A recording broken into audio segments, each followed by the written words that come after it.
Hello everyone, this is Commander Trium, talking to you once again from the world of Elite. Or the Elite Universe, actually, is how I should put it, since we're not really confined to a single world anymore.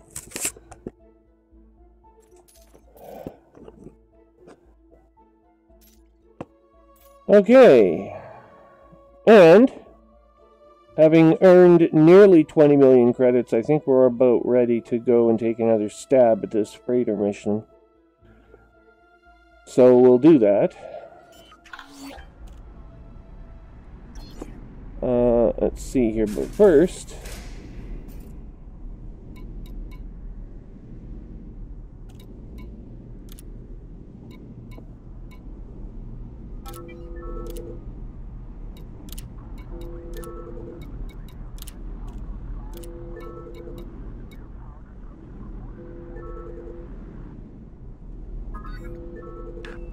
Disconnected. Yes? Hello, how are you feeling? The usual. Are you feeling any better? Oh wait, no, I wasn't talking to you. Sorry, I was talking to Nate Dogs. I think the three of us played together at one point, and he was feeling sick. I know Nate. Played with him a couple times. Yeah, he's suffering from like a pretty serious cold out there in New York. You know he's moving to California? California, huh? Interesting. Yeah. Where do you live again? New York. Oh, okay. Anyway, he got a job. He had a good job interview last week apparently, so they're flying him out. And the last time I got flown anywhere for a job interview, I ended up taking the job. So if they're spending the money to interview someone that they're flying out there, usually that's sort of one of the last steps. Well, typically, if they're flying you out somewhere, that's like, they've already invested quite a bit of money. So. Yeah, it's just I really want to live in California personally. But... No, I don't know. I mean, I'd be worried about California falling into the ocean or something. But other than that, I guess it's okay. Los Angeles is kind of a cesspool, but San Francisco is pretty nice from what I've heard. I've never been there myself, but I've been on the Pacific Rim before.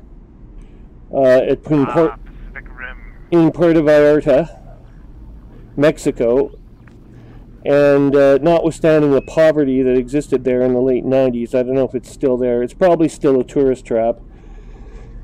But the resort was very nice, and there was dolphins to look at and things to see that you don't get to see every day. So, yeah, entertaining.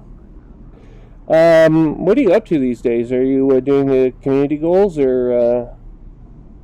Nah, I'm not at the CG. Wars aren't really my thing. But you get a decal. A free... Who the fuck cares? Everybody seems to think that that's like some mind-shattering development. Like, oh my god, you get a free cosmetic. Who the fuck cares? Like, yeah. God, this is why I love people from New York. This is why I love people from New York. I can say stuff like this to them, and they're just like, "What the hell is this wrong?" It's probably just going to be something so generic. It's going to be the same exact sticker for all levels of contribution. If you get the sticker, that is. No. You get a sticker, and they're different colors. You get the gold. That's what I'm saying. The color is all that's different. The bloody color.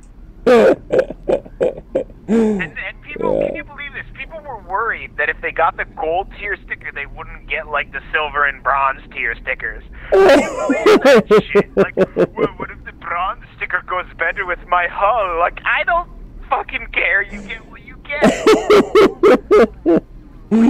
I don't know. You don't. When you win gold in the Olympics, you don't get the bronze medal too. I won the gold medal. I'm going to get bronze and silver. Yeah, they'll fucking give you all the goddamn medals when you win gold. Usually the gold is what you're after. You're not after the silver and the bronze too at the same time. It's vain. It's incredibly vain. Especially that bit about asking, like, well, will we get all the stickers below it? To me, it's not the same as, like, with video games, right? There's all the stupid achievements where it's like, oh, well, if you beat the game on the hardest difficulty, you get the achievement for beating the game on all the lower difficulties. It's like, that makes sense. I don't want to play the game all those times just to get all those achievements, right? Like, I beat it on the hardest, I proved that I can do it, right? You know. Well, it's sort of implicit. If you can do it on the hard level, you can probably. Worried about their damn decals, man. Yeah, they're worried about the decals. Well, this is they're going to make it sort of a bi-weekly thing where they issue a decal for game-specific achievements. That's the best part. So the decals are probably going to be super generic. They're going to have like a number. I don't know. I don't know. Never underestimate the graphic artist's capacity for imagination. I suspect we'll have a holographic decal before very long. Maybe not, but I also never underestimate Frontier's laziness. I only expect them to create one decal and then have it as a template where they change out like the date and the system name, and then that's it. That's what you get for participating in the CG. Well, what do you expect? It's freaking free. And pull out your binoculars to see what CG it even was. Yeah, it's free, so you can't really complain too much if you're doing the community. And anyway, if you're doing the community goal, it's for that stupid decal. You're doing it for the wrong reasons. They're doing the community goals because you enjoy that aspect of the game, not because you're going to get some fucking decoration for your dash inside your ship or whatever the hell it ends up being. That's the thing. To me, if they really wanted to make it interesting, they should be throwing like paint jobs into the mix, you know? Yep. Like maybe the top 10 commanders actually unlock paint jobs. Like, I think if they wanted to be super cool, they should mail you a shirt or something, with like a unique decal they're never going to ever use again. Something that like is a collector's item if they're really going to be serious about this, but I suspect this is probably the extent of it. It's just going to be... Yeah, see, part of the reason I'm so unfazed by this is because I've seen this kind of thing before in Warframe. They gave out like special emblems that you could like paint on the outside of your Warframe when you participated in some event. Yeah, and then you end up with like so many hundred of them that like it doesn't even look unique, or like, well, if it looks That's unique. Kind of what I'm saying, The ones in Warframe pretty much amounted to like some sort of symbol that like wrapped around a number, and like the number was what denoted what CG it actually was. Well, I call them CG, but event, whatever. Yeah. Oh God. Anyway, I do the CGs is just because it's the only place you find other people. Yeah, you can definitely, like, the last CG I went on was the Guardian missions, and once those, and I didn't even finish the last one, so I don't even have the first blueprint for the Ghost Gun, and what I found out afterwards, now after watching some videos, subsequently, you only get the Ghost Gun once you finish 150 blueprints. Oh, freaking goddamn grind. You have to go through, like, how much to get, like, 150 blueprints? You're going to be sitting there for, like, a week. Wait a second. They upped it to 150? 150. They nerfed it, yeah. So... You're kidding. No, they didn't. Let me look at this right now. That's according to Obsidian Ant. I haven't checked, so... Man. It says 4. You need 4 weapon blueprint segments for the Gauss cannon. For the cannon... Okay, but where do you get it then? You have to deliver these things to the Guardian technology traders, right? The tech traders? No, they're all over the place. I'm not sure we're talking about the same thing. All over the place, but they're in the core. Yeah, I know they're in the core, but I mean, I don't know why Obsidian Ant said 150 then, unless he was just huffing glue. Definitely, maybe he added all of them up. Even so, I don't think it's 150. Unless there's different Gauss cannons, yeah. If it's 4 per, I could see that, but... Well, there's one Gauss cannon, because it only comes in 6, because it's a railgun. Okay. And the plasma charger comes in turreted, and fixed. And, I mean, so yeah, if you want both versions of that, you're going to have to basically grind double.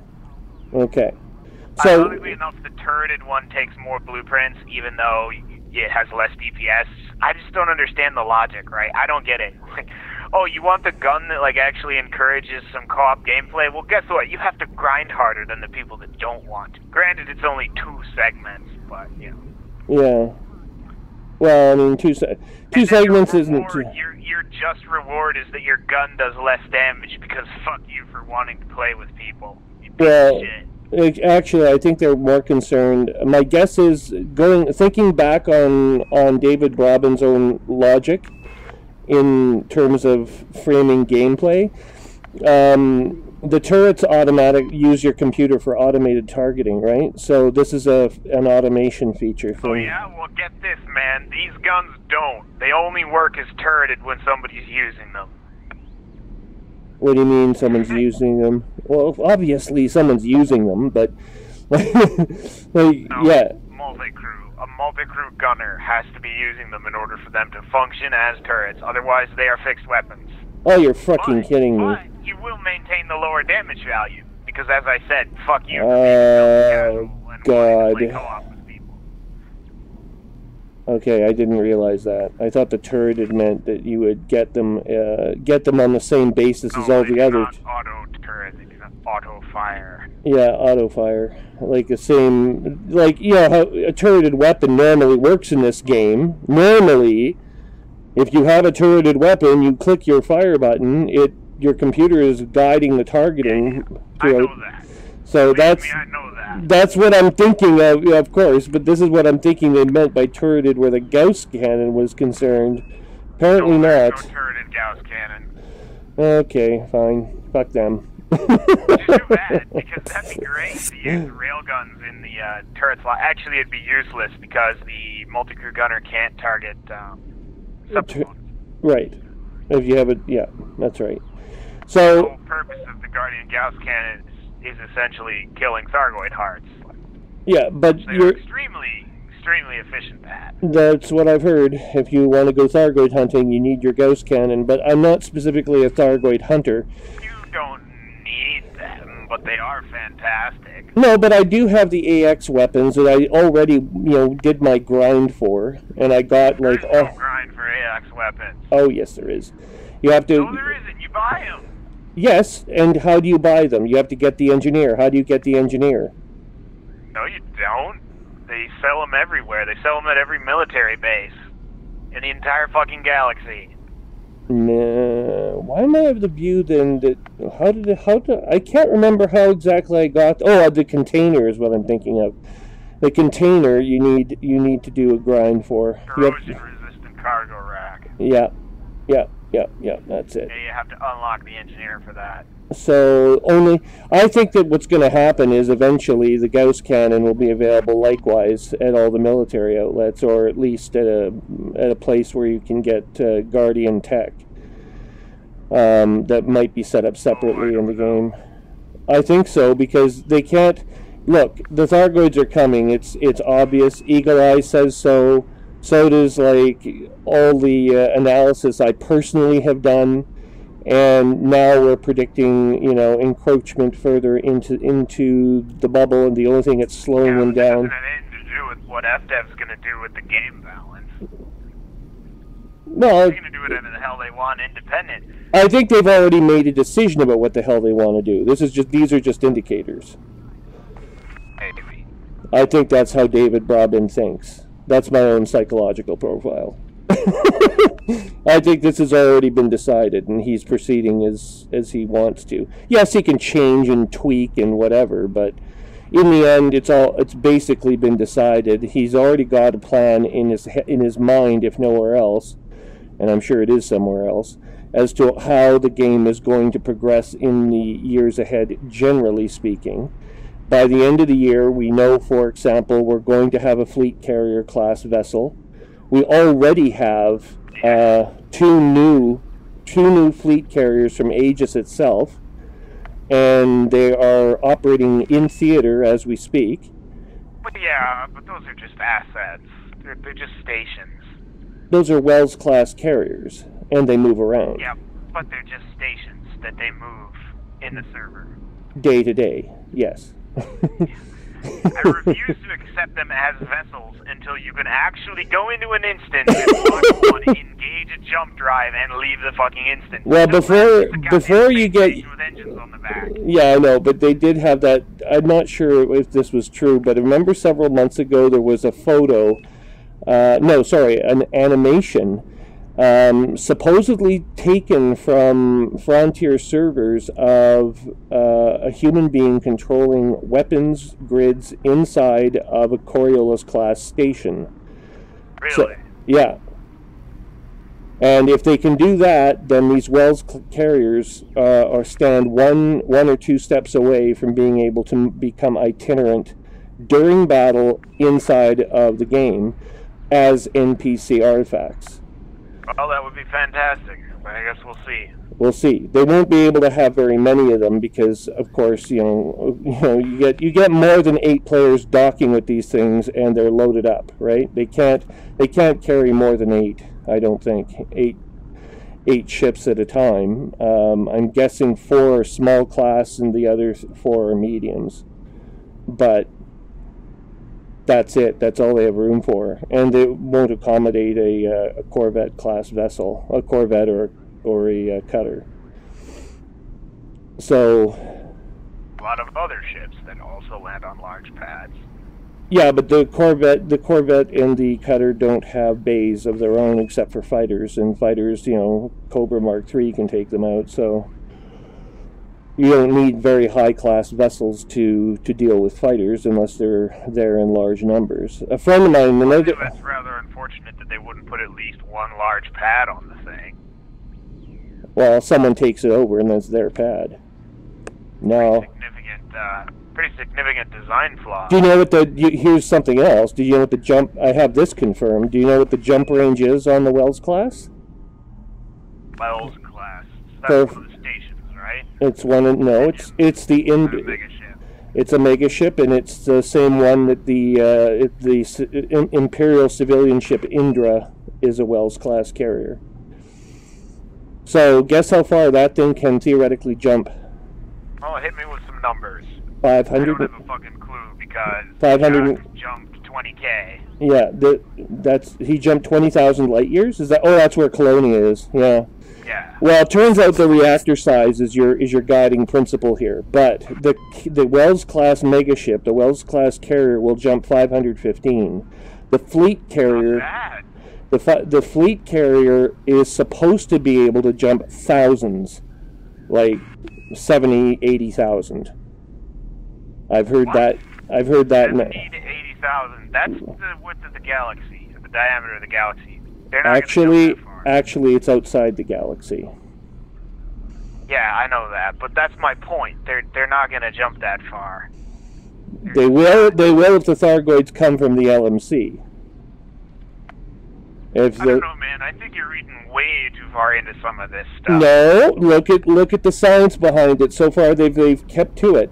Look at the fact that the Milky Way galaxy itself, just like the solar system has a Kuiper belt around the outer edges, our galaxy also has a cloud of debris around the outside edges that isn't lit up. It contains, dead stars, brown dwarfs. They're never gonna make a player-controlled asset jump 70,000 light years. It's only 2 jumps to the LMC. That would completely invalidate exploration, basically. Well, it wouldn't invalidate it. It would just give you another smaller galaxy to play in. And it would be one that only has, instead of 400 billion stars, this one would only have between 2 and 4 billion. And there would be no access to that kind of asset. And no black hole at the middle. We already know this. So it's just I don't think they're gonna do it. Well, we'll see. They're not gonna give a player a ship that can jump 70. No, the fleet. Hang on. They're not giving the player the fleet carrier. That's also been confirmed. They said so. The fleet carrier will be... I know the fleet carrier's been confirmed, but everybody seems to have this misconception that it's going to be this flyable ship. It's just going to be a fucking asset. Yes, it will be an asset. You're right. Absolutely, yes. Controls where it goes. That's right. Absolutely correct. Yes. But there's some other features have to be introduced first, so we'll see. Like I said, I may be wrong. I could be way off base, but...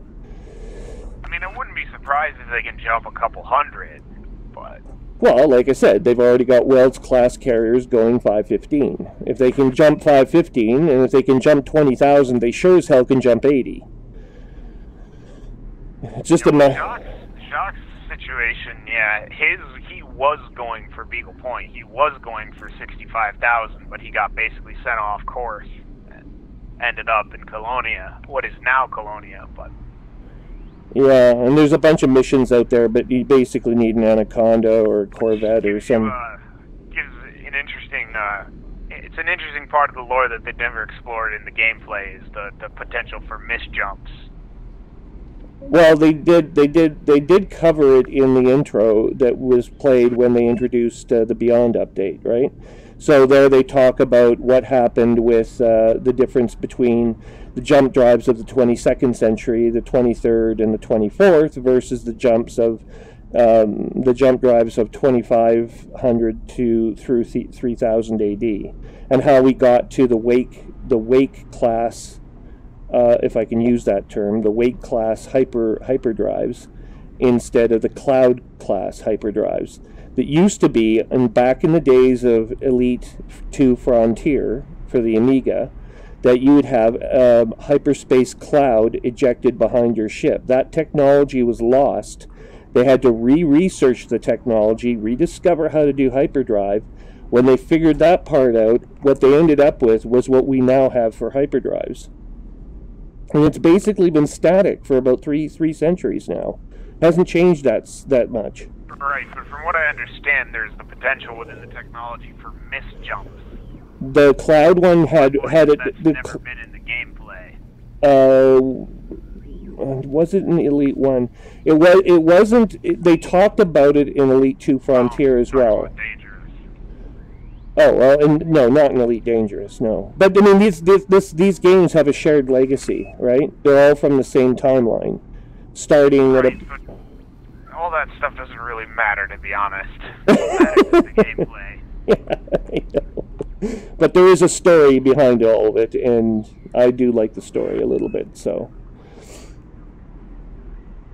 Especially given the fact that I'm still getting my head wrapped around the Alcubierre's white paper to NASA, and the research that he and this other scientist named Franck have done with the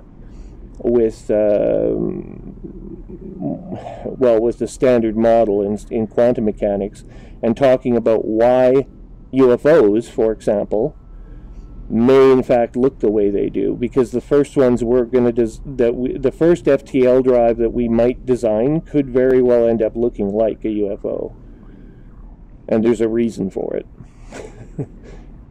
It has to do with a certain type of radiations that's used in mammography, believe it or not. I'm not going to hold my breath for any of that stuff. It's surprisingly, it does make sense once you have got the background on the standard model and how particle physics at that level works, because it's not really particles, it's subparticles, but how reality is, they think, is put together. If any of that crap holds true, and so far the arithmetic does look sound, then you never know. Within our lifetimes, the next 50 to 70 years, it'll be interesting. Probably get a few of those questions answered. And if it is, well... Yeah, probably not. Russia's probably going to destroy us first. Oh, North Korea. North Korea? Russia, I'm not even that worried about, because Putin's just doing this for political gain. In Russia, it's popular to rally against the West, because they have a historical imperative to look at the West with somewhat suspicious eyes, like we're kind of always trying to take out Russian culture or something. Right. And so they're a little bit suspicious, but that doesn't really translate into warfare. And the only one time it ever did come that close to it, which was before you and I were born, during the Cuban Missile Crisis. You had Kennedy, you had Khrushchev stare into the abyss, they said, and they didn't like what they saw, so they backed away. In the end, Russia can only go so far before it has to, say step back, and same goes with the U.S. Running the planet is sort of a moot point if there's no planet to run anymore, so neither side saw an advantage for themselves in it, and as long as that holds true, I think we'll be fine. What I'm more concerned with is North Korea, a little rogue state that has everything to gain and nothing to lose. In that kind of scenario, my little arithmetic doesn't work anymore, and suddenly you can have a nut bar president and another nut bar president who's a dictator. Although Trump has shown some unfavorably dictatorial propensities of late, but getting John Bolton in as a national security advisor, good God. I could have done another whole lifetime without ever seeing that man's mustache again gracing my television screen, but no. Jesus Christ. Why in God's name the American... And I keep coming back to it, like, why did the American people vote for Trump? It's like... But they didn't, actually. They voted probably, if we include the disenfranchised electorate, they would have voted overwhelmingly against Trump. But almost 30% of the American electorate is disenfranchised and unregistered for one reason among 50. And then on top of that, the 60% that could vote and did vote as registered voters, which is still a smaller percentage because only even half of those voted. So you had the majority of a tiny minority, the minority of a much tinier minority voting in favor of Trump, and Trump somehow winning the election. This is not the view that the founding fathers of the United States wanted to have for a country. There's no sense that it could have been. So I have to keep reminding myself the American people didn't actually vote for this. Some of them did, unfortunately. Some few did, yes, but they're actually probably, in actual number, there probably aren't that many. That's why when you get interviews in and when you do opinion polls, like, you get such radically different numbers. When you get an opinion poll, the opinion poll and the election should more or less reflect one another. Trump and others said how wonderful it was that that the opinion polls all got it wrong. Well, except that it's showing that something's broken, because you have a bunch of people polled one way, and then you had this other much tinier group of people polled who actually hold the real power, polled a different way. And even they didn't vote by a bare majority. They did not vote for Trump. And he still ends up being president. What the hell kind of fucked up system is this? Something's broken, right? Like, I mean, how do you go from a country like Canada, which has even its prison population is allowed to vote here? In fact, they're encouraged to. So we're not talking about murderers, we're talking about much lesser crimes, and that includes jailed people who still have a stake in society, right? And want to have a say in how it goes. In the United States, I find out this week, your prison population doesn't get to vote. So why should anyone in prison ever have a stake in society? All it does is promote apathy. That plus all the resident voters who have to still apply to gain access to the list of electors, etc., etc., etc. I mean, there's literally a list of reasons that could prevent an American, a fully endowed American citizen, from voting. And no one's doing anything about it because everyone seems happy with the status quo in Washington. Why? Apathy is perhaps the most dangerous of them all. It is, but it's being promoted. A government should never promote apathy. A government has to be bigger than that. A government has to promote elections. If they really want to force people to the polls, they have to basically institute some kind of penalty, which would probably come through as some sort of maybe you do. Maybe the Australians have a system like that. But even if you do decide to do that, before you get to that point, let's decide we're going to include people who are in prison for shorter terms or just in prison altogether, people who are recent immigrants, people who are, and go down that list and knock all the ones off the list who you really want to have a vote versus those who don't. And I bet you that solves 90% of your problem right bloody there.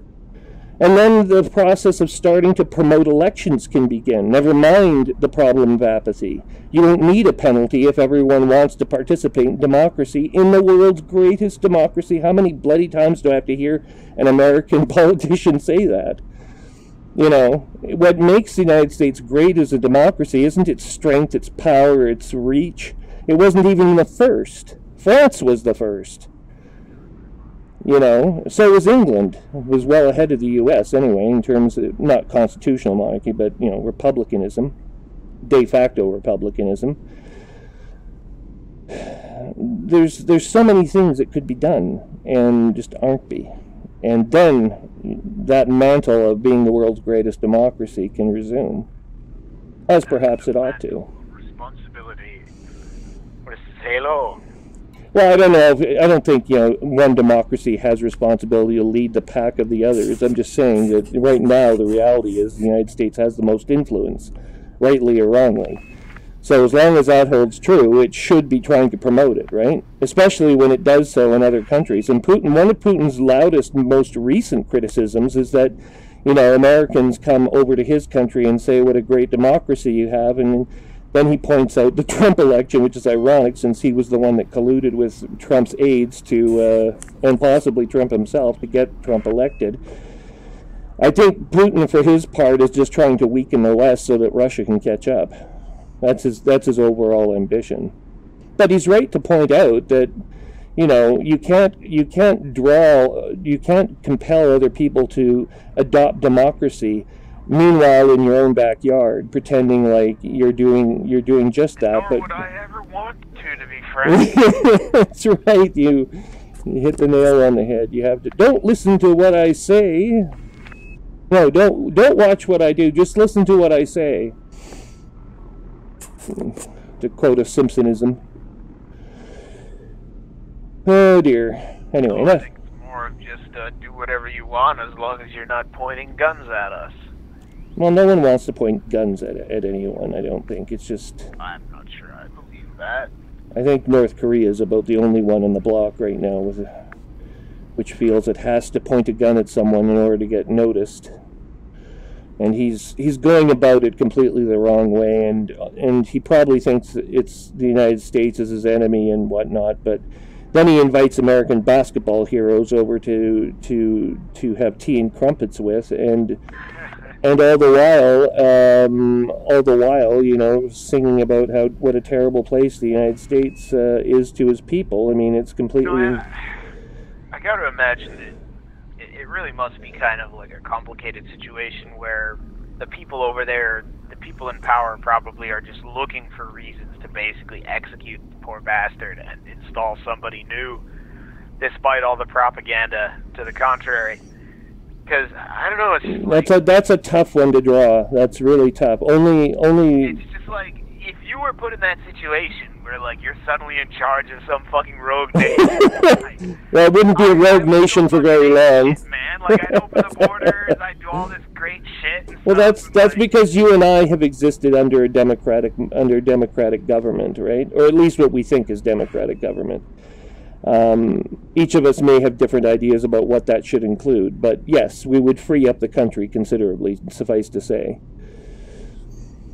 And then it wouldn't be... fucking golden ticket to be a fucking hero of the centuries, basically, and he's flushing it down the fucking toilet. Well, he probably thinks that by opening up your borders, he fears the same things the Chinese do by not crushing Tiananmen demonstrations in Tiananmen Square. If you give people an inch, they'll take a mile.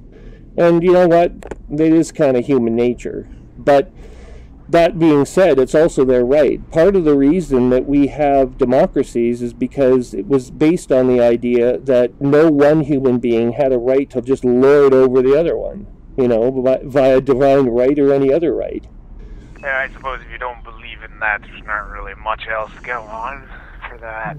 Well, I mean, we collectively decide what we want our society to be like, and we have a conversation about it, and then we vote on it, and then, and the winner gets to, well, we reward our winners a little bit overly, I think, but in the end we move on, At least here in this country, I mean, there's a little bit of chafing always between liberals and conservatives, but it never reaches the tenor of, red versus blue, quite in the States. Like, we can still talk to each other the day after the election. Rather annoying, isn't it? I mean, none. Again, I go back to this. Most Americans don't feel this way. They don't want to hate the Reds or the Blues.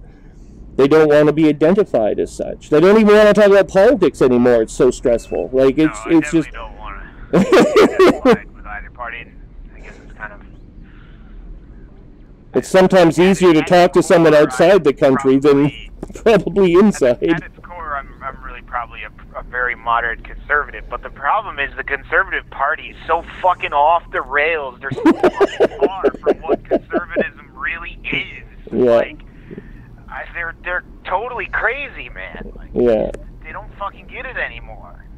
Yeah. No, the United States needs to settle this and settle it for at least the next 60 years or something. Just so it can go on with the business that it was going on with before all this nonsense started. And I don't remember when that was. I think it was sometime after Reagan. Things went, where things went really off the rails? It's the second Iraq War is when I kind of marked down on my calendar that things... That's probably true. Like he didn't really understand. I don't think Bush too understood what he was getting himself into or what he was getting his country into. I just think he had too many people around him counseling him. It's been a while since you guys had a president who could actually take the counsel of the people around him, stressful though it is, yes, but they volunteered. Take the counsel around them and put it in the appropriate context. A general talking to you about nuking Cuba, like Kennedy had. Does that general really want to see all life on Earth end? Probably not. So, I mean, whatever, although you might oppose the general's counsel, there must be some part of the general that is sighing a big sigh of relief. That thank God the president isn't actually going to nuke Russia over Cuba. I know, if I had lived through those days, I probably would have. The world held its breath for an entire week in that October. Everyone thought they were going to die. I mean, that's got to be depressing. What would happen today? Well, you'd have riots in the streets, people running around shooting each other. I mean, it'd be pandemonium, but... I should think that military personnel would understand it better than most what something like that would really mean, but there seems to be well, they didn't back a lot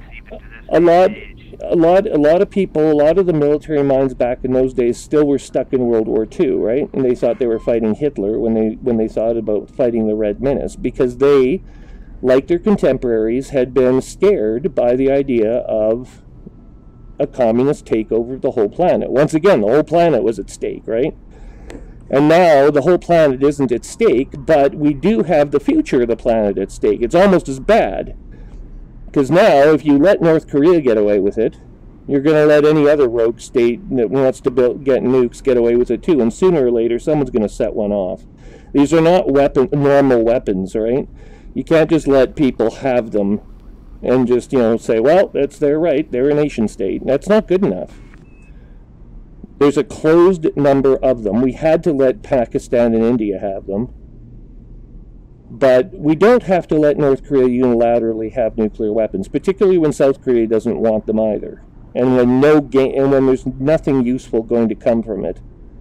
The United States will not be intimidated, regardless of whether or not North Korea has nukes.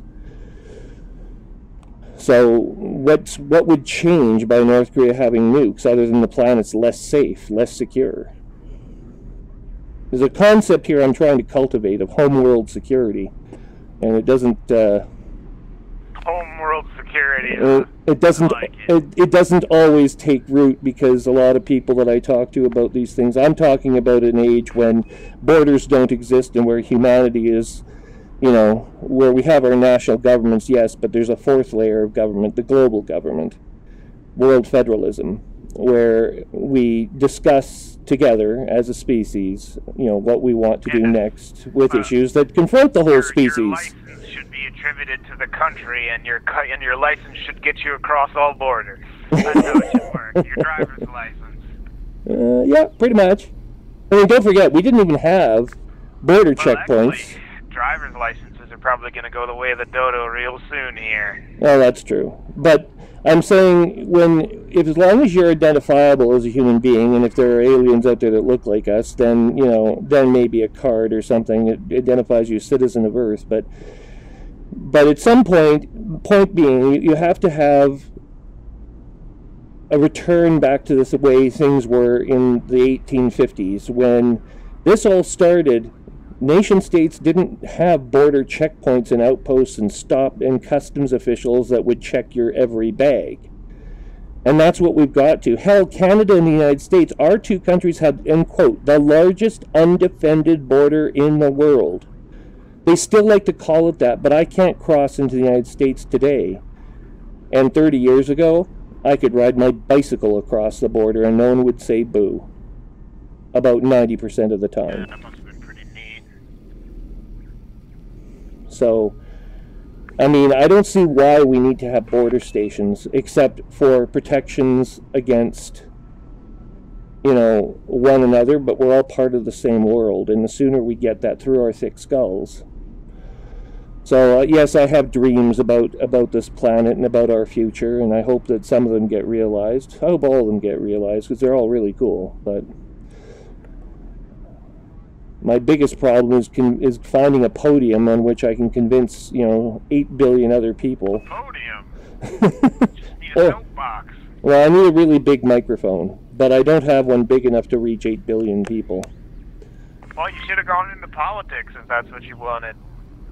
No. The wrong industry. No. Politics is for those people who are people persons. I'm not really what you call a people person. If someone annoys me, I have this irritating habit of being honest and open with them about it. Therein lies the problem, man. Yeah, that is the problem. I mean, I can be polite and civil and whatnot, and all the other social niceties are in play, but... Well, sometimes that's all you have to do. I guess, but when you're a politician, I've worked with 2 politicians of note in Canadian politics. I actually have worked for politicians, members of the cabinet. And maybe I wouldn't have had that opportunity in the States. I'm sure I could have made myself an opportunity like that if I'd really wanted. But it was my experience. They were great. Both of them were great men. One of them died of a heart attack. The other one's still alive, and he's chancellor of a university in Winnipeg, my home city. But they're both great men, and they have both had great ideas just like me, and they both, really, really, really cared about the people that they were responsible for. And I don't know that you can ask much more of someone in that type of position, really. Be of service to your community, be of service to your country, and do so with honesty and responsibility. They both did that, and they're both men I, to this very day, look up to and think fondly of. But what's the catch? The catch is the people that treated them badly. People who had adversity in their lives, blaming the politicians for everything. Other politicians. What's that? Maybe. Politicians too, right? But I think it was, generically politicians, yes, and stuff for which they were not responsible. And they did their best to try to correct and could not, because they're not gods. They're just people like you and me, doing the best they can, trying to get the job done. And sometimes that comes up short. Life sucks. I'm sorry about that, but there it is, And that's what kept me out of it. The problem is a lot of people still have a lot of growing up to do. You'll always have people that have growing up to do. I've been told I'm a good mentor of software developers, a great listener. I don't know about that. I'm certainly a great talker. But at least you're honest about that with yourself. But and I can write. I've written. Put pen to paper and actually written fairly competently, I think. But it's more the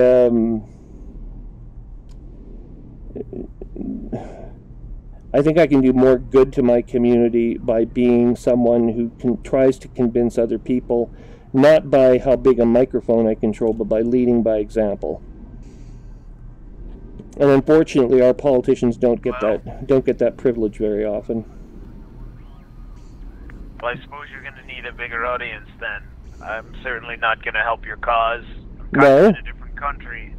Well, you're still part of the human species. That's something we have in common. I think. And we need more world federalists in the United States who will advocate, because right now the one of the biggest impediments to world federalism is a perceived threat to national patriotism.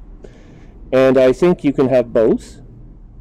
I'm not saying I'm a big fan of national patriotism to begin with. I'm a Canadian, so sort of not by definition, I guess. But not that Canadians don't love their country. We do. We just don't talk about it all the time or very loudly. Unlike, say, France or some of the more revolutionary republics, where I've noticed that people tend to be more outspoken on the passions of loving one's country. But you can have that. You can still be of value to your country and still do great service and great things without necessarily having, while still yielding your right to control a military organization like an army to a centralized world authority. And a lot of people are nervous about that, but a world authority puts you, at the mercy and at the judgment of your fellow man, your fellow human being. No one else, just other people. And they're from all over the world too, and they're subject to just the same rules as you. So they're not sacrificing any less. I don't see why a France or a United States or an England or anyone else should necessarily need an army anymore if we're headed more towards integrated global security anyway. The logical extension of the argument is the global armed forces, to my mind. But maybe I'm 100 years too soon with that kind of talk. I don't know. I thought I'd raise it now anyway. Someone has to. Speaking of armed forces of the future, I have to fly my freighter. Did I tell you I bought a freighter? No, you didn't. What are you flying? Well, I still have my Python, but I earned enough money to also buy a Type 9 heavy freighter. And I'm going to use I'm going to use that as the platform to launch into a Type 10, and then probably I'll make some. Type 10? Type 9's a better freighter. That's what you say. I want to try both. I want to see for myself what the advantages. It's a combat freighter. Yeah, and it's not as versatile as the Python, so I'm not entirely sold on that one yet either. It's like a battle station. I think the drawbacks of those ships are obviously low maneuverability and fairly short jump range. Right, but you get enough of them together in a convoy and you arm them with fighters. The fighters can... Well, convoy! Can do very well in a Hazaras. I mean, yeah. You just got to get the right guns on it. It has excellent hard points, but I think its hard points are slightly gimped by an undersized power distributor, so maybe like a boatload of multi-cannons would probably be the best way to arm a Type 10. Well, the way to test this out is you drag a couple of freighters with a couple fighters, maybe some human crew members along, I don't know yet, and you drag those into a conflict zone and sit at the outer periphery, and you have a go at it. And well, if not for the distributor, the Type 10 would probably be a great conflict zone ship. Load that son of a bitch down with a buggy turret and just let him go wild. Yeah. Zap, zap, zap, zap, zap, zap, zap, zap. You just gotta keep an eye on when things turn against you, because you're definitely a little slower to escape than the other big ships. Yeah, but with engineers, can you not improve both the Type 9 and the Type 10 to the point where they're passable in combat? Well, the Type 10, I'd say, is more than passable in combat against most NPC vessels. Okay, so you still get, with the Type 10 then... Type 9, you're probably kind of challenging yourself a little bit. Well, let's see. I've got some more nuanced counsel on the... the Type 9 does have that extra Class 8 now, so if you put like a big old fucking shield and a shield cell bank in there... Yep. Of course, the SCBs are an ammo-based item, so... Well, but there's also the experimental override on the shields. You can either take your guns and you can strip them down, Or you can take the guns and do the mass, was it the mass driver? One of the other experimental features is better for larger ships than it is on the Python, because the Python's medium class. And apparently this upgrade on the medium class upgrade, well, it does upgrade your jump distance and enhance your power when it's used in concert with that module. You do have the other option for one or both types of modules to extend your ship's jump range still further than you used to be able to. First of all, it's way more powerful now with the Beyond update than it was before, both because of the extra module place, but you also get the new engineering upgrades. And the new engineering upgrades are better than the old ones, automatically. Right. So they are. Not by a huge margin, but they are better. Yeah, so, I mean, I have to... anyway, there's room here, like I'm trying to hint here, there's room here to play around with a few things to see if I can't make it as I would have dreamed. I have a dream. I dream of a Type... the Type 9 is not going to be jumping very far if you're fully loaded. No, but the Type 9, and the Type 10, the other thing is, it carries a substantial amount of cargo for a battle station. Like if you're talking about a better than average combat ship that carries cargo, Type 10 probably is your girl, because it's still got at least 400, I think, 400 metric tons. I really don't see a whole lot of them, but at some point I might do one just for fun. But well, if you have the cash, I think. Do you have the cash? I thought you had lots of. I hate the engineering, so I probably won't. Oh, well, I didn't know how you felt about the. I was under the impression you were stupidly loaded in this game, so it didn't really matter. Cash didn't even. Well, I mean, I am pretty loaded. I don't have like wacky bucks like 10 billion credits. Where money is. All the exploits, yeah. And where money is so mundane. You do have a couple billion. Well, money should be more or less. Assets. Yeah, more or less it should be mundane to you then. I mean, here's my fleet. I have the freighter, the Type 9 freighter, the Python. I have the Asp Explorer, the Diamondback Explorer, and the Dolphin. So what is that? 6 ships? Yeah. So I've got a pretty substantial fleet. Now, the cheapest of those is the upgraded Dolphin, which I can sell for $7 million. Dolphin, huh? So are you doing a bunch of hauling missions in your Type 9 right now? I haven't used the Dolphin lately because, frankly, passengers have been nerfed as well. Except at this one station I've been frequenting lately. Well, I mean, there was a bit of a gold rush going on, so they had to do something. They had to step in. Yes, I know, but anyway. And then, and now the local factions, the minor factions. Do you realize they can withdraw from a system that you have accepted a mission from them in? So I had the Polevnik Justice Party decides that it's pulling out of the HIP 493 system, and I get back. I get back after scanning the required planet. I get back, and where the hell is the Polevnik Justice Party? Well, it's in Polevnik, but they don't reward you in Polevnik for the missions you accepted in 493. There she is. So guess what? Yeah, well, I don't know. I mean, I'll deal with them as long as they're in their own sector, but I'm not gonna deal with them ever again outside you ever have your ship almost land on you when you're in the SRE? Yep. And then it turns around and takes off again. Well, I mean, no, it should. Yeah. I called my Anaconda back a few planets back, and her huge ass was right over my head, and I'm like backing up. It's like, I love you, but I don't think I'd survive you sitting on my face, girl. I can't breathe. Can't breathe.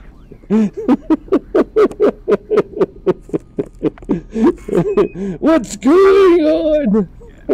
I like having a crew, I have to admit, because my ship is not unmanned harmless. It's actually crew dangerous. Ooh. Ooh. Yeah, well, Yeah, I think it was... Can actually shoot. I think actually I was in your crew briefly when you were attacking Sargoids a little while ago. Yeah, probably.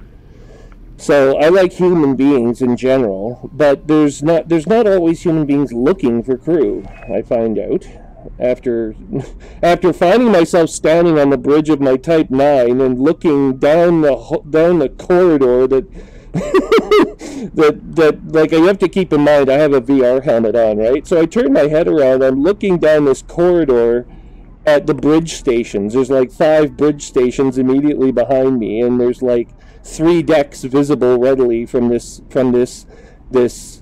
James Bond style command center I find myself in. And I'm like, oh my god, I feel like mini-me. There's nothing I rather like the bridge of the I know, and then the computer, when it talks to you, you hear an echo because the room you're in is so large.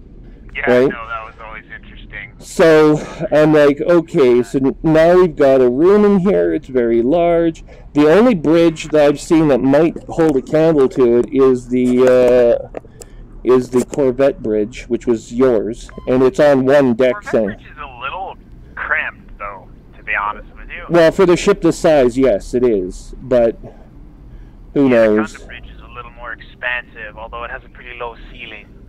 Yeah. Quite expansive.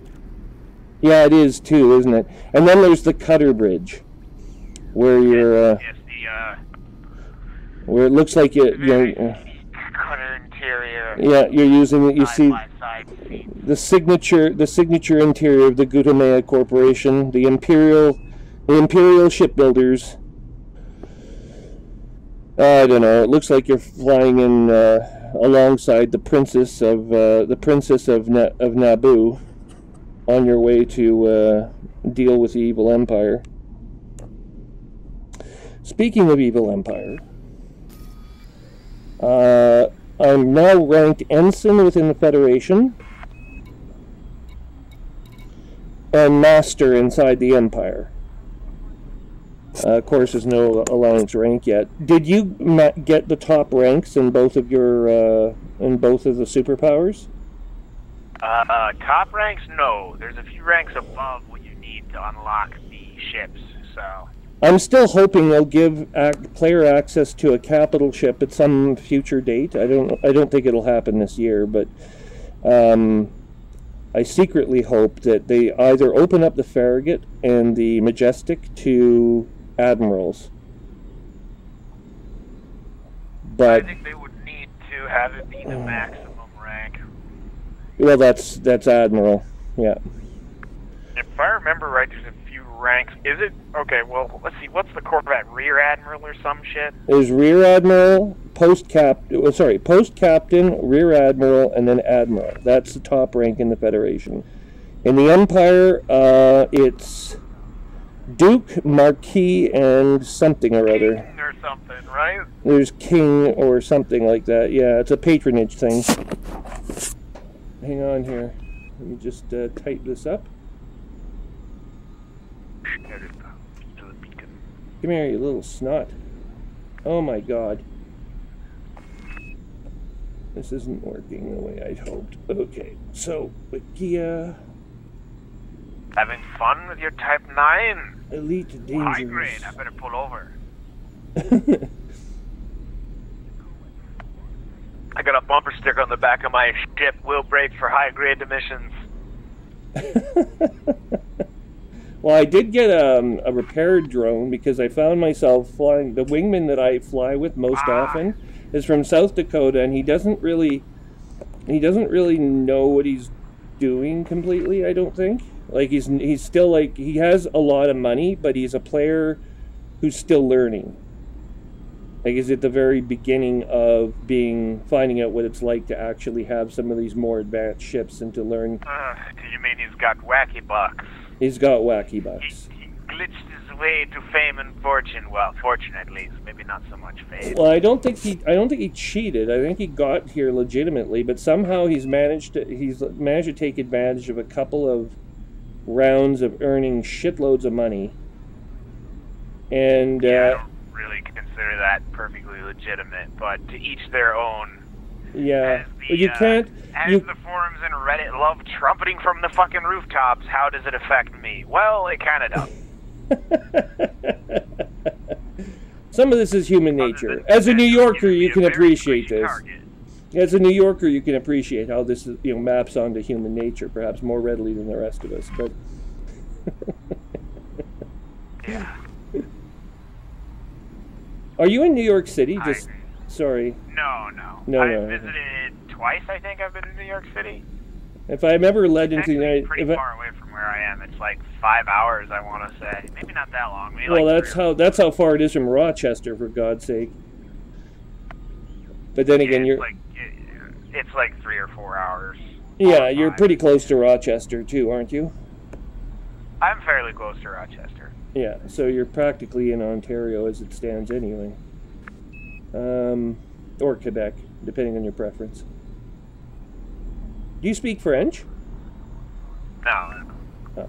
There's some New Yorkers. I took French in high school. Yeah, there's some New Yorkers actually speak French. I was shocked to hear. I thought, Jesus, what the hell? I guess they're far north enough. Well, if they have to deal with Quebec at all, they have to learn to speak it, because the Quebecers are very, very, very French. Quebecans. Yes, they want to be... Quebeconians. Quebecanese. I don't think they fully understand. Like, some of the separatists in particular are under the mistaken impression the United States is just going to welcome them with open arms. It's like, no. Here's why this can't happen. Number one, the United States is systemically a melting pot that is Anglophone only. This does not sit well with most separatists, and why this is not going to work. Empire ranks. There we go. Okay, I finally got it here. So you have Master, Knight, Lord, Baron gives you the Clipper. Viscount, Count, Earl, Marquis. Marquis. Duke. Like Marquis. Duke is the Imperial Cutter. Prince, and then King. So King is your maximum, right? And on the Federation side, so you were correct about that. Yeah, I'm 17% Duke and 39% Rear Admiral. Yeah, so like I said, I stopped at the requisite ranks for the ships. Okay, so but you can get everything anyway from Shinnark or Desra, or do you still need the ranks? You have to have the rank. Ah, so they're lying, is what you're telling me. They are. I mean, you can buy it there, but you have to have the requisite faction rank. Yeah. So it's Rear Admiral. So you have Post Commander, Post Captain. Here are the ranks ahead of me now. Lieutenant, Lieutenant Commander, Post Commander, Post Captain, Rear Admiral, Vice Admiral, and Admiral. You get your Federal Corvette at Rear Admiral. At Admiral, let's see here. Highest ranks in many navies, including the Federation Navy and Imperial Navy. They are responsible for high-level military. We know what an admiral is, for God's sake.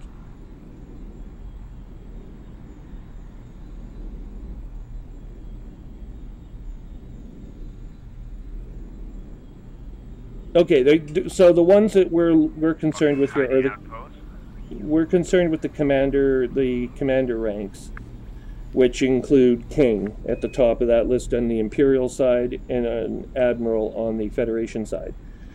But inside the actual full-time Federation Navy, it's also an Admiral, and it's also an Admiral in the Imperial Navy, if you're full-time with the Imperial Navy. Ergo, Admiral Vincent, who is with the Empire, gets called Admiral Vincent, even though he's not a commander, at least not anymore. He will take the title Admiral. Oh, is it? Small base, interesting layout. Where are you? What are you doing? Oh, it's just a planetary outpost, but it's sort of a somewhat unusual. layout. Oh, hang on. Angle I'm coming in at. Oh yeah, that's right. I forgot it's almost a G. I gotta be careful not to fucking crush any skimmers. I know, you can't, like, attack skimmers now. Like, what's going on? And where are all the Guardian class skimmers? They're Guardian structures. Okay. No, but not those Guardian skimmers. I'm talking about the human skimmer type Guardian. Probably bases. Okay. Because the last time I attacked one of these was a power station outpost with 3+ symbols next to it. And I had to take out the power grid. So I went and took out the power grid. And then all these... Oh!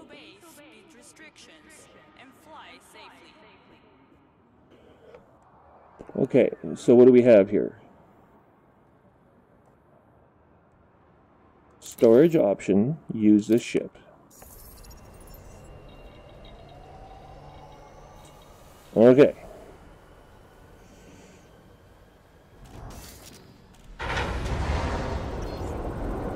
Holy crap!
Okay, so 7E thrusters. We are going here to the 7E thrusters. System stations. Stations.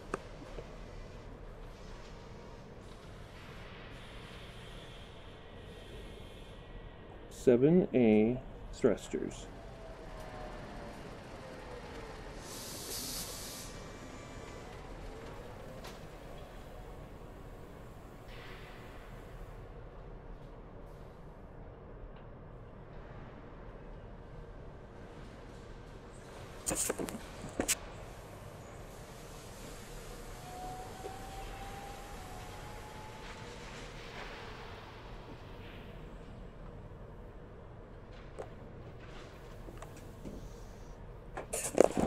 It says it's here.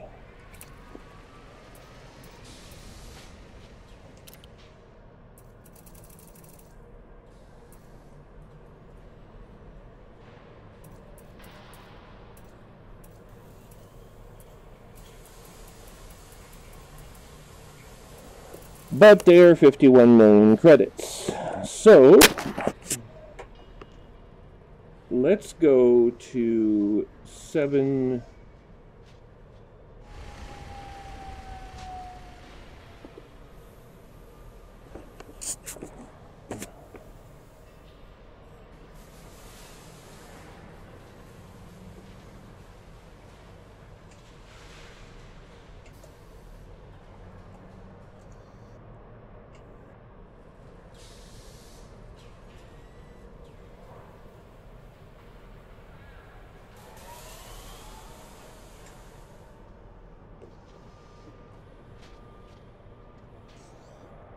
Nemetes Pilus.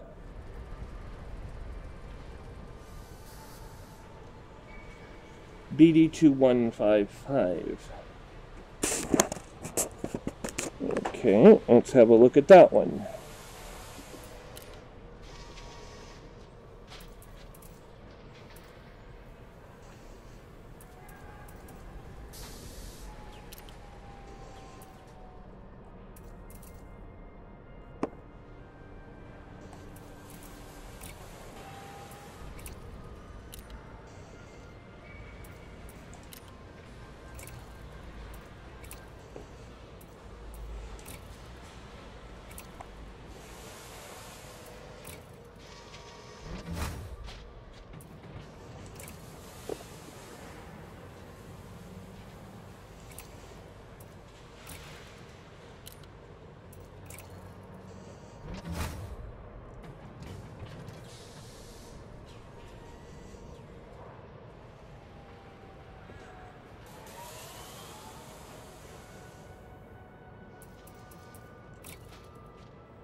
And we want the 2F, or the class 2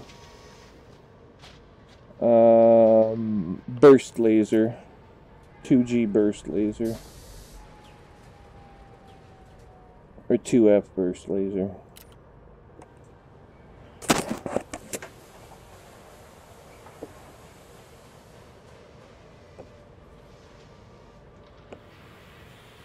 Come on.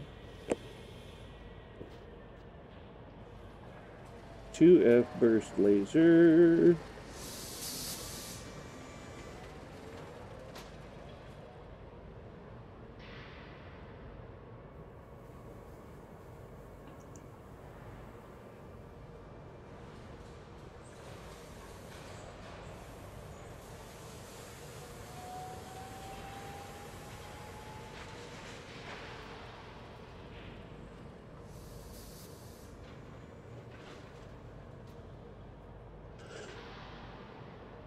NL TT639 and BD2155. Okay, let's go there.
Charging.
Keys terminal.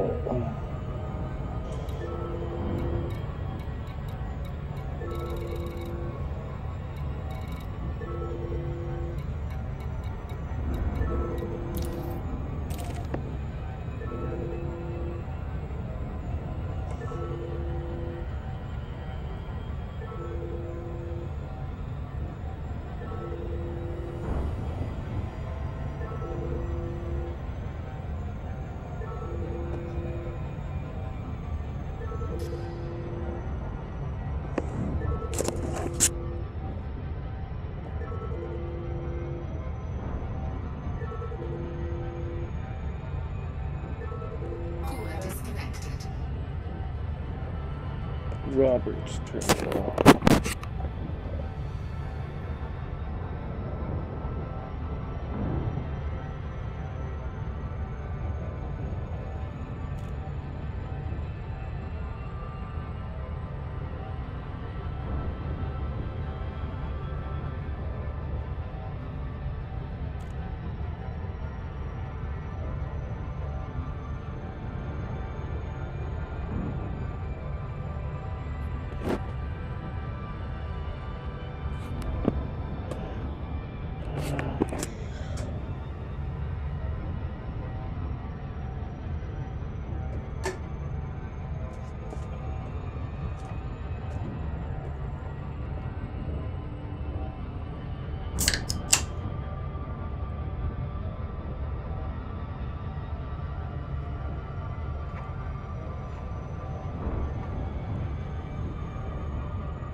access granted. Please head directly for Bay 2-4.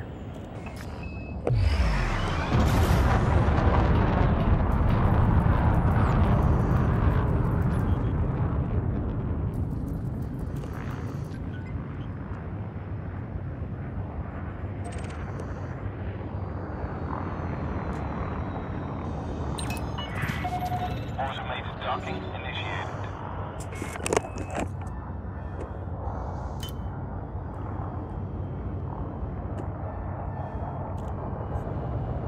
Scan detected.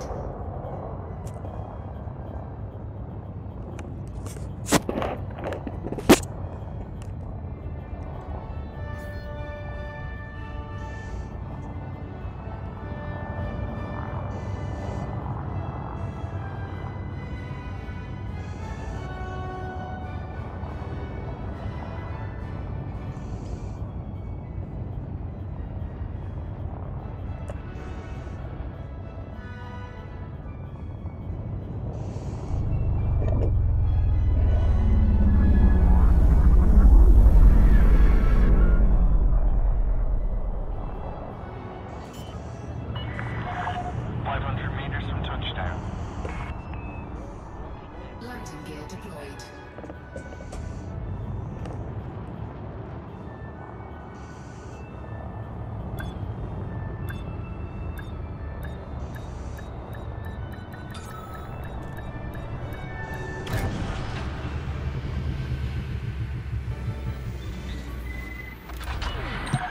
Confirmed contact. Engaging docking restraints. Station services are at your disposal.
Okay, that's not what we wanted.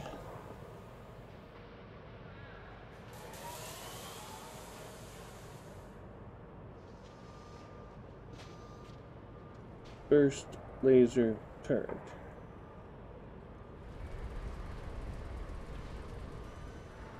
Keys, terminal. Last update was 23 days ago.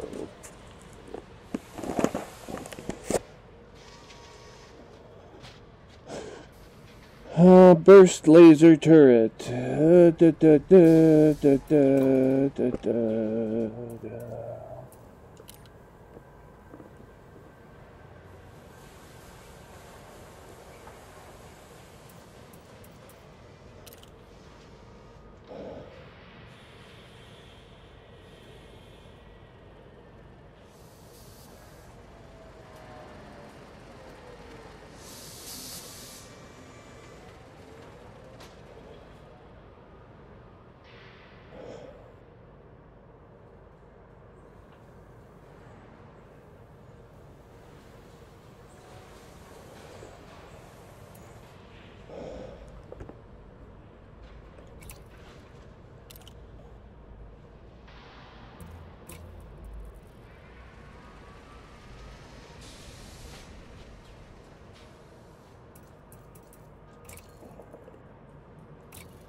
We advise commanders to be aware of your speed whilst in the sky.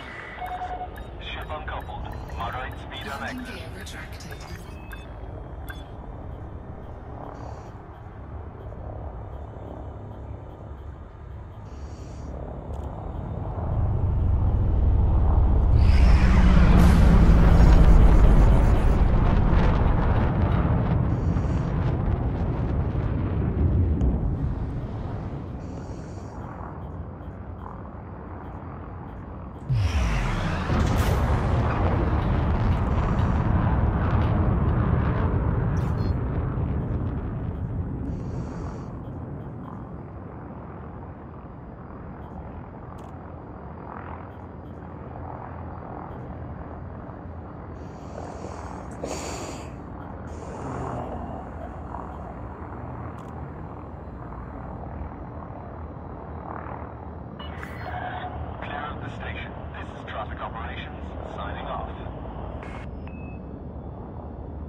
Fighter deployment sequence initiated. Fighter deployed.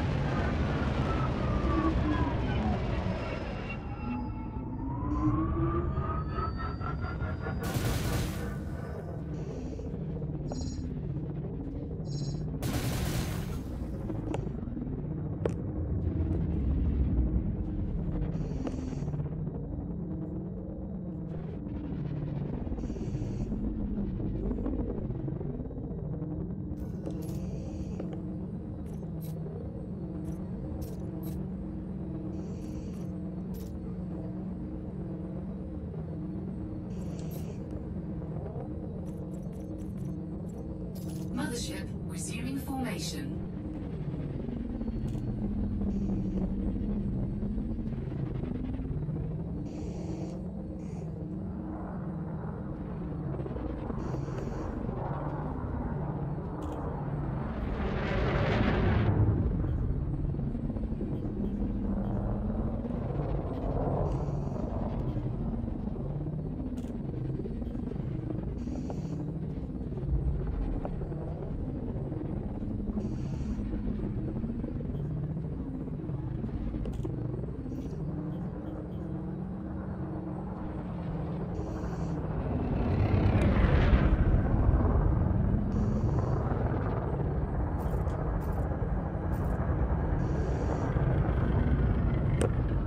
Scan detected. Fighter retrieval sequence initiated.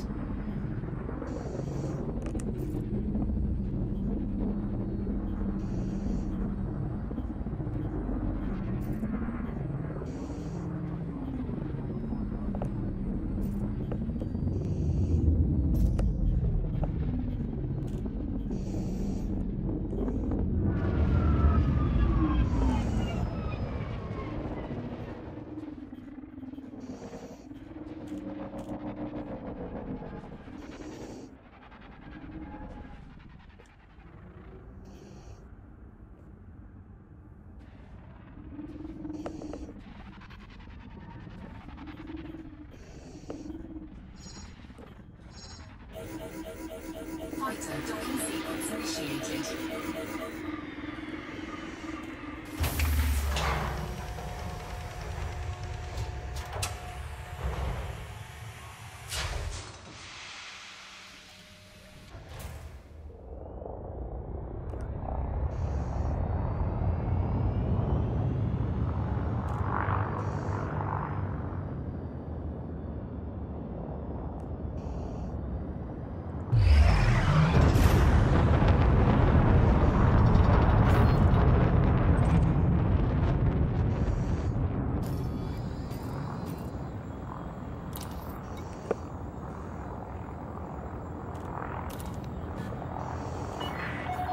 Request approved. Clear to land at Docking Bay 3-2.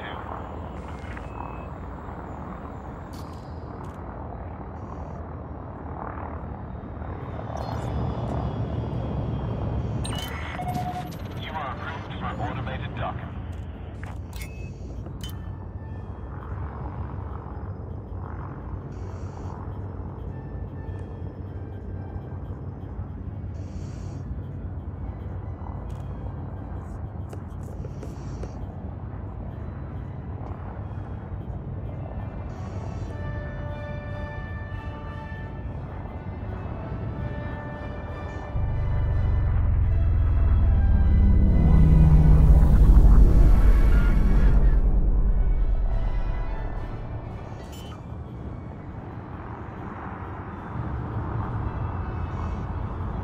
Landing gear deployed.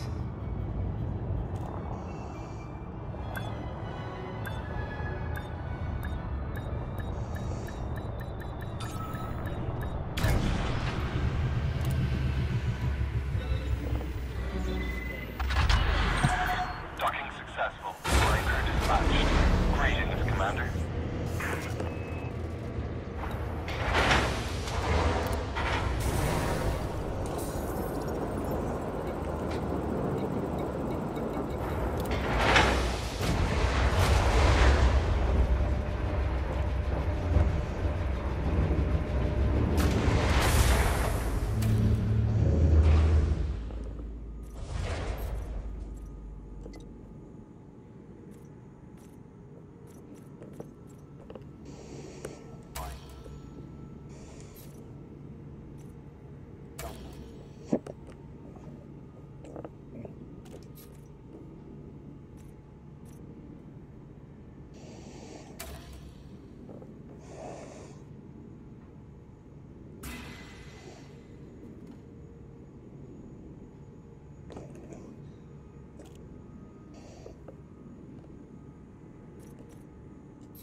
Frameshift drive charging.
JP2725.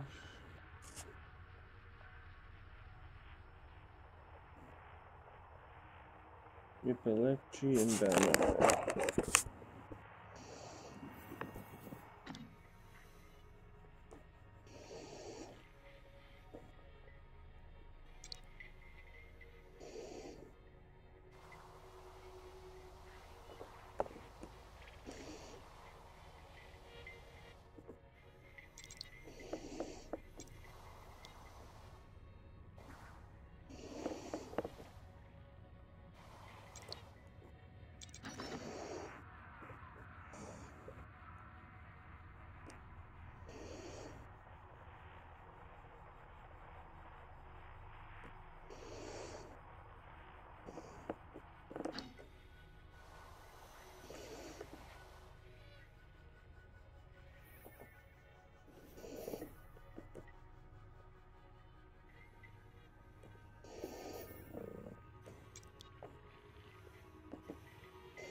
Robert's terminal.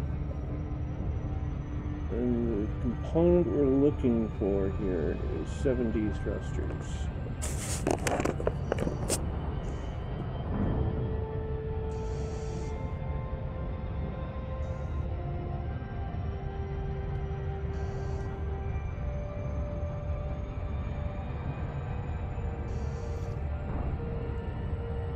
Frameshift drive charging.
but access to the station is by authorization only. Permission authorized. Set down on landing pad 10. Automated docking approved.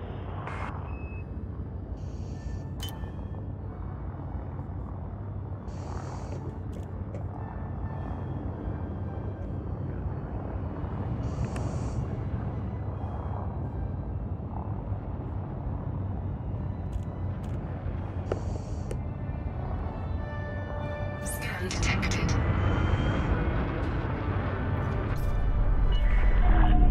2,000 meters from touchdown.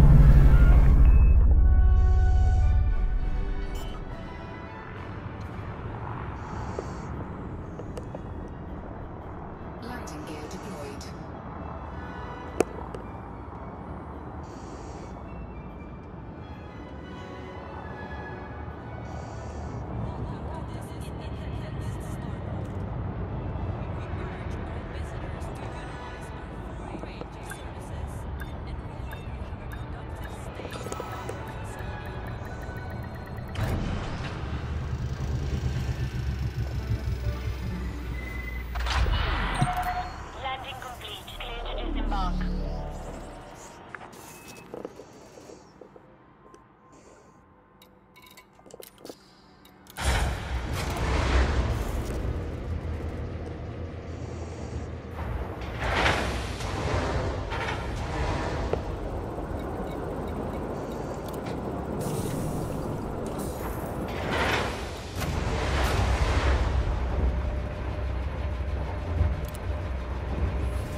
Charging.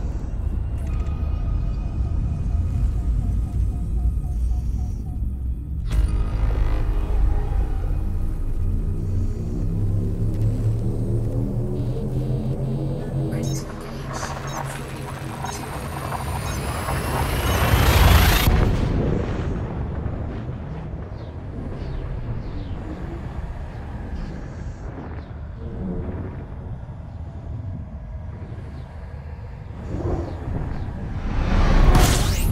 Temperature critical.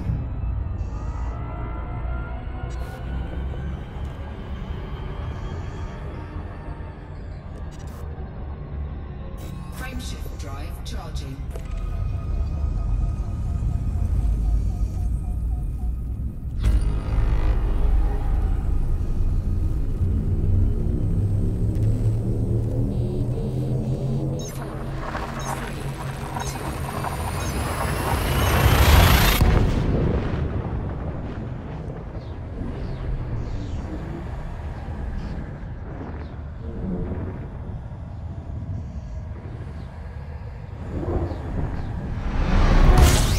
Temperature critical.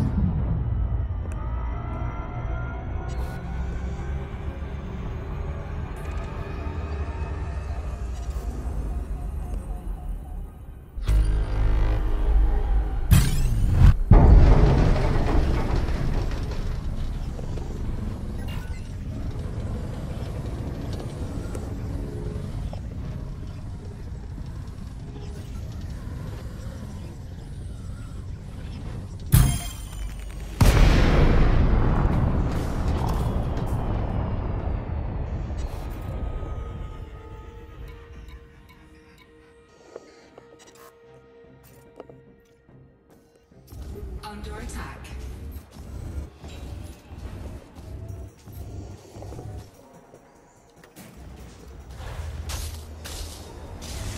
You're all set for deployment, Commander. I'll take care of the mothership.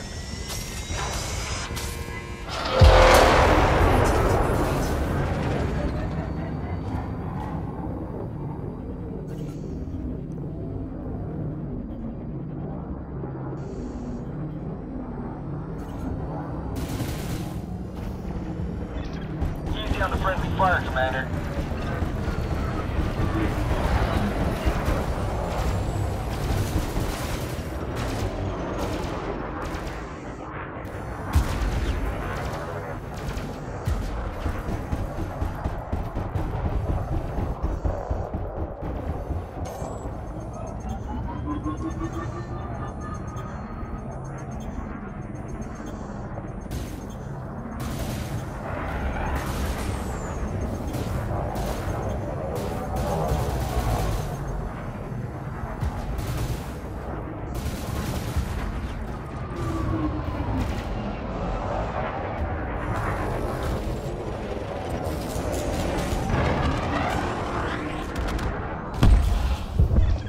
Threat eliminated.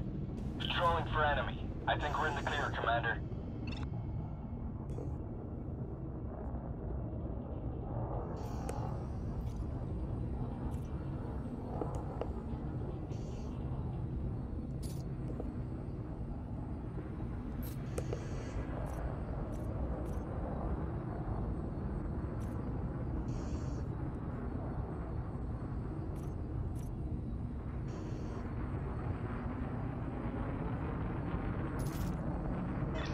Roger, Commander. I've got you covered.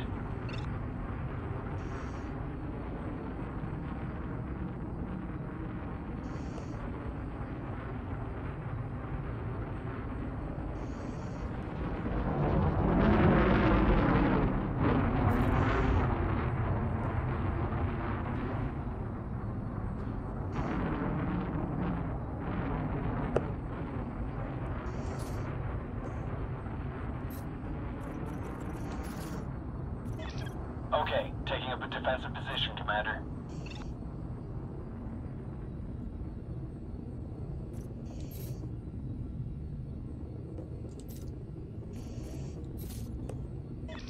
Opening the fighter bay doors, you are go for retrieval.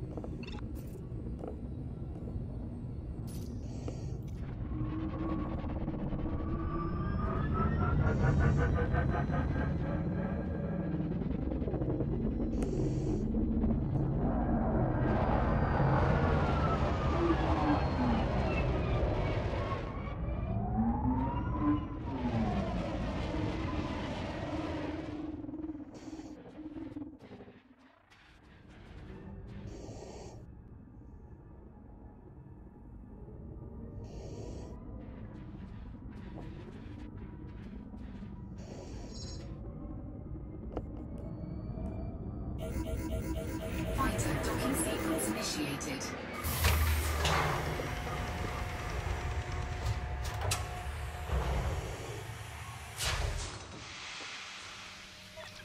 Fighter is on board, Commander.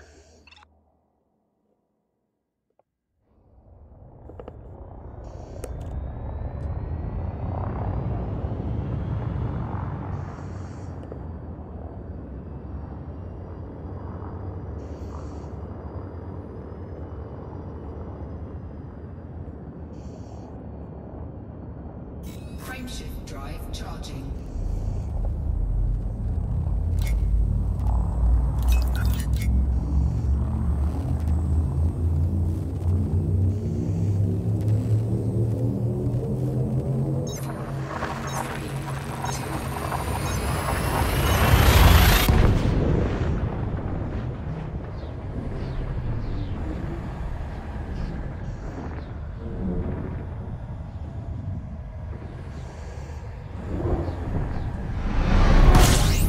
Temperature critical.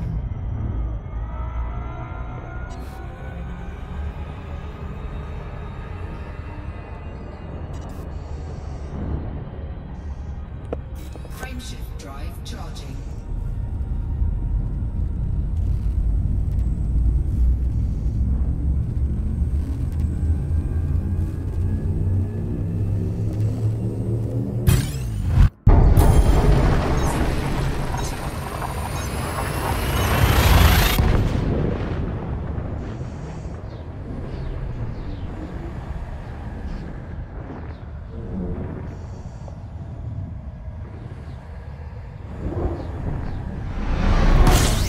Temperature critical.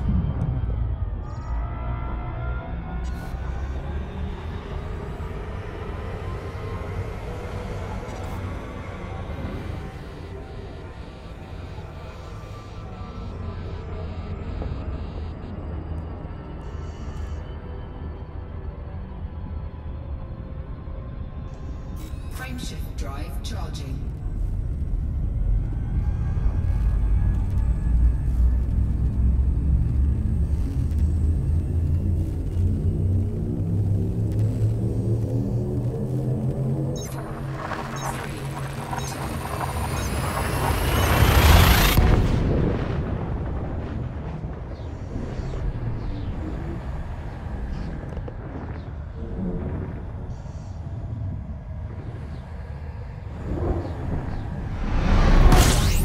Temperature critical.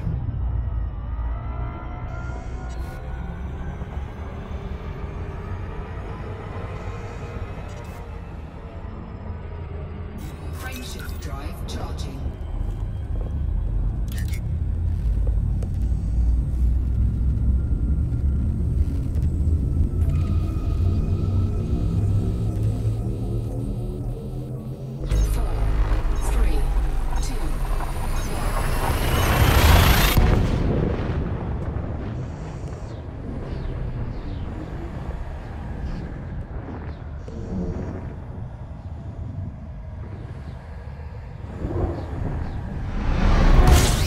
Temperature critical.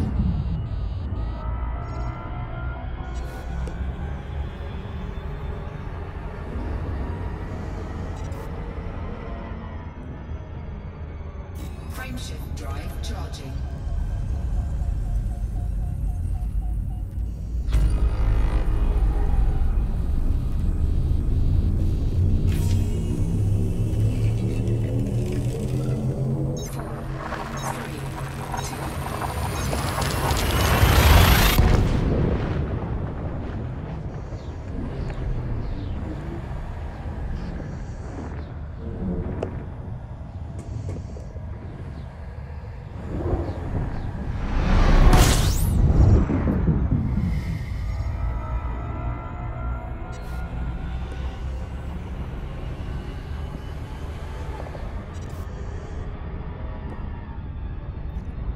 Frameshift drive charging.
Frameshift drive charging.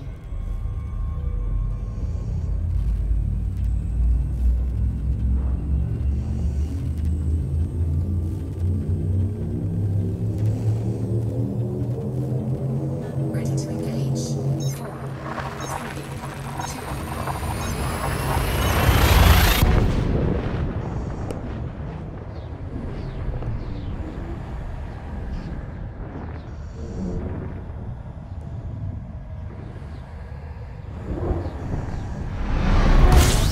Temperature critical.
Planets 10 and 11 are at the outskirts, so is planet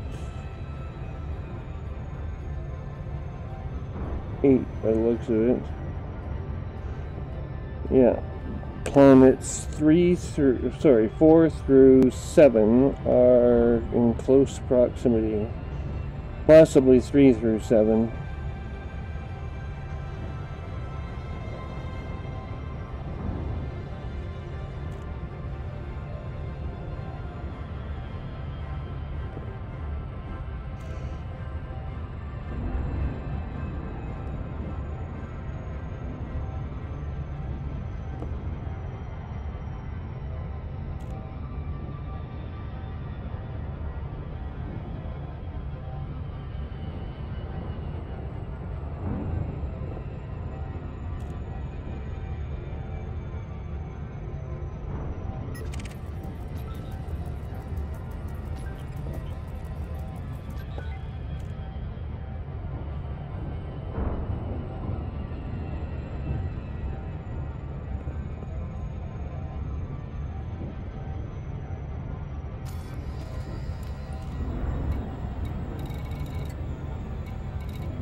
Bay 3-9er.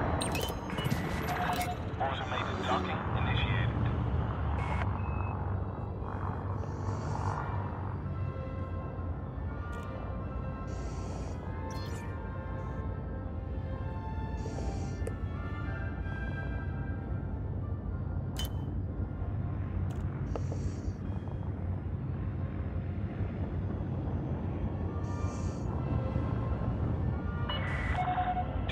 Meters from touchdown. Scan detected.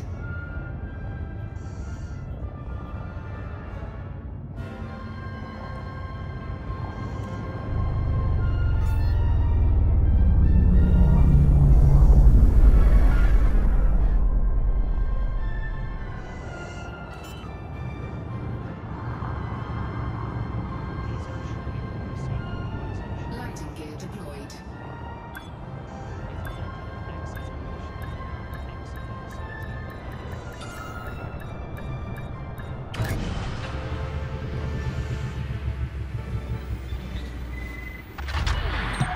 Docking successful. Ground crew dispatched. Greetings, Commander.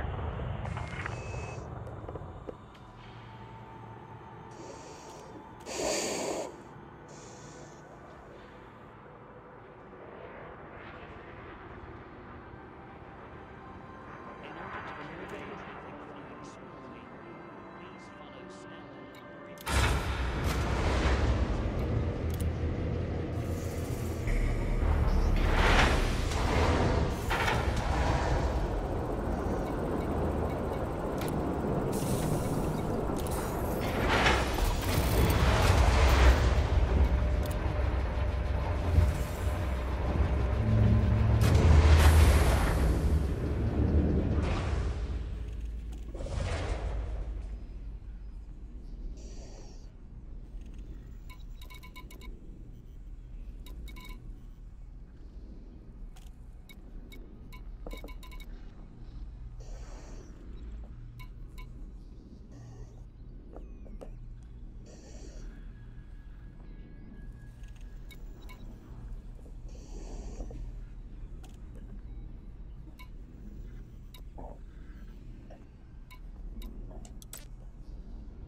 standard. Ray, QIT Bravo 37.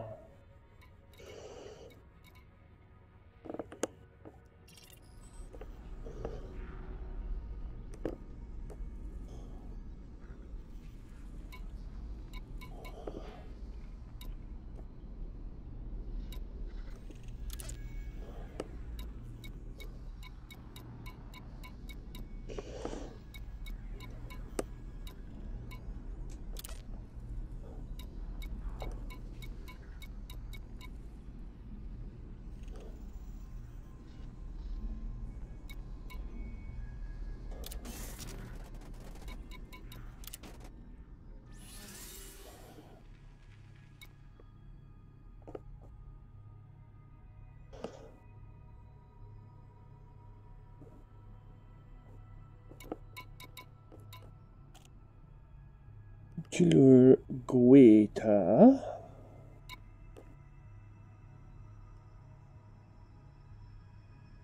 Call 285 sector. Injabog. C2.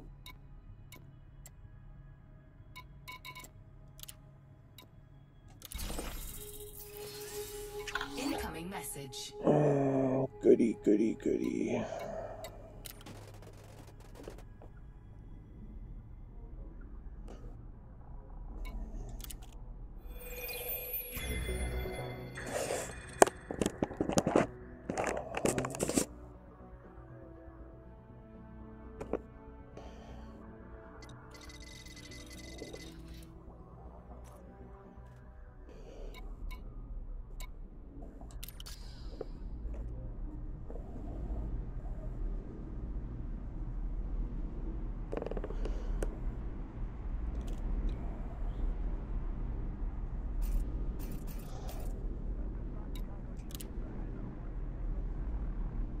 Ooh, just what I need. Reputation with the Flying Fist. We all know what that means.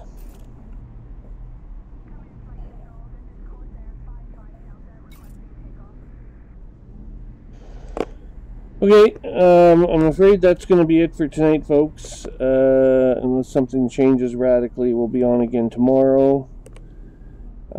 Here, that means that it is today in England. That was the 31st of March, 3304 at 4:38:37 Zulu. At Dev City.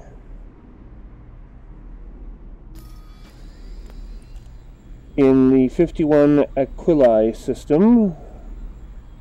We are 4 jumps away from our engineering target, our first of 2 engineering targets at Laxac, and hopefully this will boost our engines somewhat. I think it's the purpose of it. At any rate, it is the first of 2, and we'll see what we get out of that, and then we'll be moving on to the Dekiat system. And actually, just to re-verify,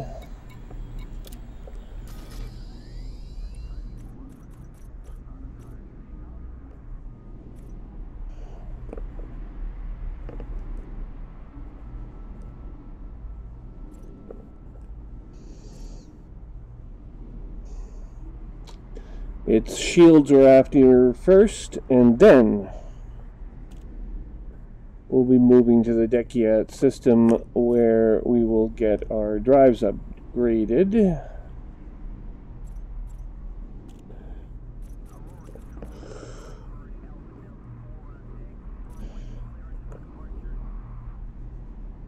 Although, by the looks of things, we might stop by Todd the Blaster McQuinn on our way by. But we'll see about that tomorrow. Once again, thanks for watching this video log by Commander Trium.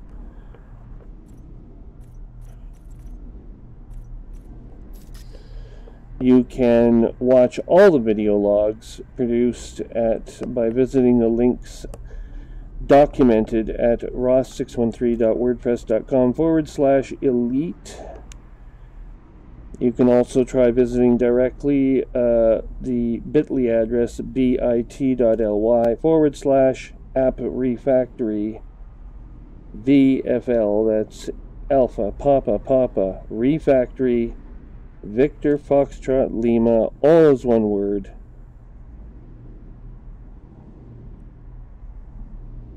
bit.ly/app-refactory VFL. And that will take you to the relevant YouTube address where Commander Trium's current video flight logs are kept. You can also visit youtube.com/app-refactory and gain access there to the archive videos, which have been ongoing since the start of the year 2018 on our own calendar.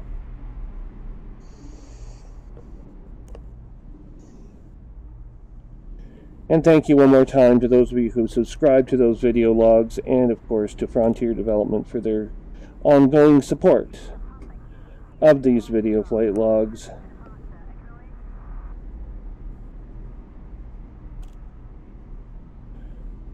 This is Commander Trium signing off.